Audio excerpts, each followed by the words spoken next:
ಎಲ್ಲರಿಗೂ ನಮಸ್ಕಾರ. ಇವತ್ತು ಸಿಂಪಲ್ಲಾಗಿ ಎಗ್ ಮಸಾಲನ ಹೇಗೆ ಮಾಡ್ಕೊಳ್ಳೋದು ಅಂತ ನೋಡ್ಕೊಂಬರೋಣ. ಇನ್ನೂ ಯಾರಾದರೂ ನಮ್ಮ ಚಾನಲ್ನ ಸಬ್ಸ್ಕ್ರೈಬ್ ಮಾಡ್ಕೊಂಡಿಲ್ಲ ಅಂದರೆ ಪ್ಲೀಸ್ ಸಬ್ಸ್ಕ್ರೈಬ್ ಮಾಡ್ಕೊಳ್ಳಿ. ಹಾಗೆ ಪಕ್ಕದಲ್ಲಿರೋ ಬೆಲ್ ಐಕನನ್ನು ಕ್ಲಿಕ್ ಮಾಡ್ಕೊಳ್ಳಿ. ಈಗ ಯಾವ ಥರ ಮಾಡೋದು ಅಂತ ನೋಡ್ಕೊಂಬರೋಣ. ಮೊದಲಿಗೆ ನಾನು ಒಂದು ಬಾಣಲೆ ಇಟ್ಕೊಂಡಿದ್ದೀನಿ. ಅದಕ್ಕೆ ಸ್ವಲ್ಪ ಎಣ್ಣೆ ಹಾಕ್ಕೊಂಡು ಚಕ್ಕೆ, ಲವಂಗ, ಮೆಣಸು, ಹಾಗೆ ಈರುಳ್ಳಿ, ಹಾಗೆ ಮೆಣಸಿನ್ಕಾಯಿ, ಹಾಗೆ ಬೆಳ್ಳುಳ್ಳಿ, ಹಸಿ ಶುಂಠಿ, ಹಾಗೆ ಗೋಡಂಬಿ, ಕರಿಬೇವಿನ ಸೊಪ್ಪು, ಟೊಮೆಟೊ ಇದಿಷ್ಟನ್ನು ಹಾಕ್ಕೊಂಡು ಫ್ರೈ ಮಾಡ್ಕೋಬೇಕಾಗ್ತದೆ.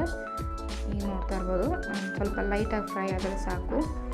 ಇದನ್ನು ಫ್ರೈ ಮಾಡ್ಕೋಬೇಕು, ಹುರ್ಕೋಬೇಕು. ಇದನ್ನು ಪೇಸ್ಟ್ ಮಾಡ್ಕೊಳ್ಳೋದಕ್ಕೆ ಈ ಥರ ಮಾಡೋದ್ರಿಂದ ಚೆನ್ನಾಗಿ ಟೇಸ್ಟ್ ಬರ್ತೈತಿ. ಗೋಡಂಬಿ ಆಪ್ಷನಲ್ಲೇ ಇದ್ರೆ ಹಾಕ್ಕೊಳ್ಳಿ, ಇಲ್ಲ ಅಂದರೆ ಪರವಾಗಿಲ್ಲ. ನೀವು ಕಾಯಿ ತುರಿನ ಸ್ವಲ್ಪ ಜಾಸ್ತಿ ಹಾಕ್ಕೋಬೋದು. ಕಾಯಿ ತುರಿನೂ ಬೇಡ ಅಂತಂದರೆ ಇದನ್ನಷ್ಟೇ ಮಸಾಲೆ ಹಾಕ್ಕೊಂಡು ಮಾಡ್ಕೋಬೋದು, ಅದು ಚೆನ್ನಾಗಿರುತ್ತೆ. ನೋಡ್ತಾ ಇರ್ಬೋದು, ನಾನು ಇಲ್ಲಿ ಬೆಳ್ಳುಳ್ಳಿ ಶುಂಠಿನ ಹಾಕ್ಕೊಳತ್ತೀನಿ. ಅದಾದ ನಂತರ ನಾನು ಇಲ್ಲಿ 2 ಮೀಡಿಯಮ್ ಸೈಜ್ ಟೊಮೆಟೊನ ತೊಗೊಂಡಿನಿ. ನೀವು ಜಾಸ್ತಿನಾದರೂ ಮಾಡ್ಕೋಬೋದು ಕ್ವಾಂಟಿಟಿ. ನೀವು ಜಾಸ್ತಿ ಮಾಡ್ಕೊತೀರಿ, ನಿಮ್ಮ ಮನೇಲಿ ಜಾಸ್ತಿ ಜನ ಇದ್ದಾರೆ ಅಂದರೆ ಇದನ್ನು ಕ್ವಾಂಟಿಟಿನ ಸ್ವಲ್ಪ ಜಾಸ್ತಿ ಮಾಡ್ಕೋಬೋದು. ನಾನು ಇಲ್ಲಿ ಒಂದು 2-3 ಆಗುವಷ್ಟು ತೋರಿಸಾತೀನಿ. ನೋಡ್ತಾ ಇರ್ಬೋದು, ಇಷ್ಟು ಫ್ರೈ ಆದರೆ ಸಾಕು. ಇದನ್ನು ತಣ್ಣಗೆ ಹಾಕಿಬಿಡೋಣ. ಇದು ತಣ್ಣಗಾಗಿನ ಬಳಿಕ ಇದನ್ನ ಇಲ್ಲಿ ಮಿಕ್ಸಿ ಜಾರಿಗೆ ಹಾಕ್ಕೊಂಡು ಇದನ್ನು ನಾನು ಪೇಸ್ಟ್ ಮಾಡ್ಕೊಂಬರತ್ತೀನಿ. ನಾನು ಇಲ್ಲೊಂದು ಸ್ವಲ್ಪ ಕಾಯಿ ತುರಿನ ತೊಗೊಂಡಿನಿ. ಹಾಗೆ ಒಂದು ಸ್ವಲ್ಪ ಕೊತ್ತಂಬರಿನ ಹಾಕ್ಕೊಂಡು ಇದನ್ನು ಸ್ವಲ್ಪ ನೀರು ಹಾಕ್ಕೊಂಡು ಮಿಕ್ಸಿ ಮಾಡ್ಕೊಂಬರತ್ತೀನಿ. ನೋಡ್ತಾ ಇರ್ಬೋದು, ಈ ಥರ ಆಗಿರ್ಬೇಕು. ಪೂರ್ತಿ ನುಣ್ಣಗಾಗಬೇಕಂತೇನಿಲ್ಲ, ಲೈಟ್ ಆಗಾದರೆ ಸಾಕು. ಇನ್ನು ಅದೇ ಕಡೆಗೆ ಮತ್ತೊಂದು ಸ್ವಲ್ಪ ಒಂದು 3-4 ಟೇಬಲ್ ಸ್ಪೂನಷ್ಟು ಎಣ್ಣೆ, ಹಾಗೆ ಚಕ್ಕೆ, ಲವಂಗ, ಸ್ಟಾರ್ ಹೂವು, ಹಾಗೆ ಪಲಾವ್ ಎಲೆನ ಹಾಕ್ಕೊಂಡು ನೆಕ್ಸ್ಟ್ ಇದಕ್ಕೆ ಒಂದು ಈರುಳ್ಳಿನ ಸಣ್ಣದಾಗಿ ಕಟ್ ಮಾಡಿ ಹಾಕ್ಕೊಂಡು ಹಾಕ್ತೀನಿ. ಇದನ್ನು ಸ್ವಲ್ಪ ಫ್ರೈ ಮಾಡ್ಕೋಬೇಕು. ಇದು ಫ್ರೈ ಮಾಡ್ಕೊಂಡಿದ್ದಾದ ನಂತರ ನಾವೇನು ಮಿಕ್ಸಿ ಮಾಡಿಟ್ಕೊಂಡಿರ್ತೀವಲ್ಲ ಆ ಪೇಸ್ಟನ್ನು ನಾವಿಲ್ಲಿ ಹಾಕ್ಕೋಬೇಕು.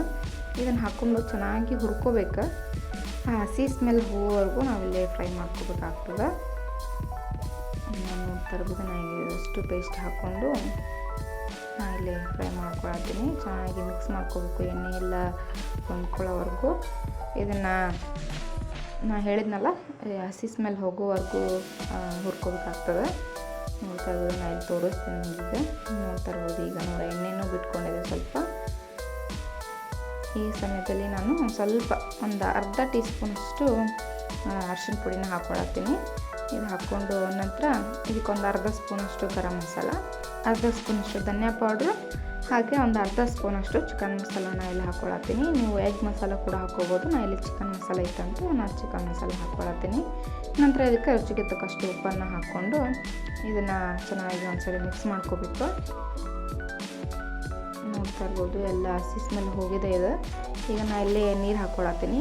ನಿಮ್ಗೆ ಗ್ರೇವಿ ಎಷ್ಟು ಬೇಕು ನೋಡಿಕೊಂಡು ಅಷ್ಟು ನೀರು ಹಾಕ್ಕೋಬೇಕು ನೀವು.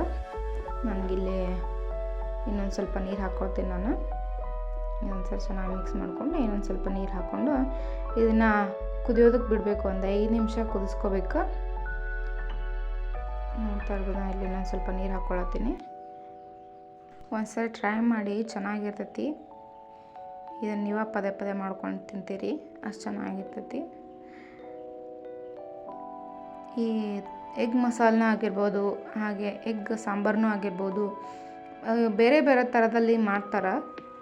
ಇದು ಒಂಥರ ನೋಡ್ತಾ ಇರ್ಬೋದು, ನಾನು ಇಲ್ಲಿ ಪ್ಲೇಟ್ ಮುಚ್ಚಿ ನಾನು ಒಂದು 5 ನಿಮಿಷ ಕುದಿಸ್ಕೊಂಡಿದ್ದೀನಿ. ನೋಡ್ತಾ ಇರ್ಬೋದು, ಇದು ಆಗಿದೆ.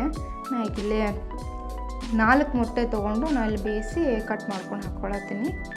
ನೀವು ಕಟ್ ಮಾಡ್ಕೊಳ್ಳೋದೆ ಹಾಗೆ ಕೂಡ ಹಾಕ್ಕೋಬೋದು. ನೀವು ಎಗ್ ಸ್ವಲ್ಪ ಜಾಸ್ತಿನೂ ಹಾಕ್ಕೋಬೋದು ಬೇಕಂದ್ರೆ. ನಾನು ಇಲ್ಲಿ 4 ತೊಗೊಂಡು ಹಾಕ್ಕೊಳತ್ತೀನಿ. ಇದು ಹಾಕ್ಕೊಂಡು ಒಂದು ಸ್ವಲ್ಪ ಚೆನ್ನಾಗಿ ಮಿಕ್ಸ್ ಮಾಡ್ಕೋಬೇಕು. ಇದು ಮಿಕ್ಸ್ ಮಾಡ್ಕೊಂಡಿದ್ದ ನಂತರ ಇದನ್ನು ಒಂದು 2 ನಿಮಿಷ ಹಾಗೆ ಲೋ ಫ್ಲೇಮಲ್ಲಿ ಇದನ್ನು ಬಿಡಬೇಕಾಗ್ತದೆ. ನಾನು ಇಲ್ಲಿ ಒಂದು ಸ್ವಲ್ಪ ಕೊತ್ತಂಬರಿನ ಹಾಕ್ಕೊಂಡೀನಿ.